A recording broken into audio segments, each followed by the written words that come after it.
2029 सालच्या निवडणुकीत बारामतीत पुन्हा एकदा पवार विरुद्ध पवार अशी लढत होणार का याबद्दलची चर्चा आता रंगू लागलेली आहे। यावर शरद पवारांच्या राष्ट्रवादी काँग्रेसचे आमदार रोहित पवारांनी एक महत्त्वाचं भाष्य केलं।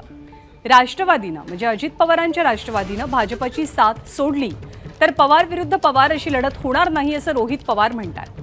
पवार विरुद्ध पवार अशी लढत पुन्हा होऊ नये असं आमचं मत आहे, पण त्यासाठी राष्ट्रवादीला भाजपची साथ सोडावी लागेल असं रोहित पवारांनी बोलताना म्हटलंय।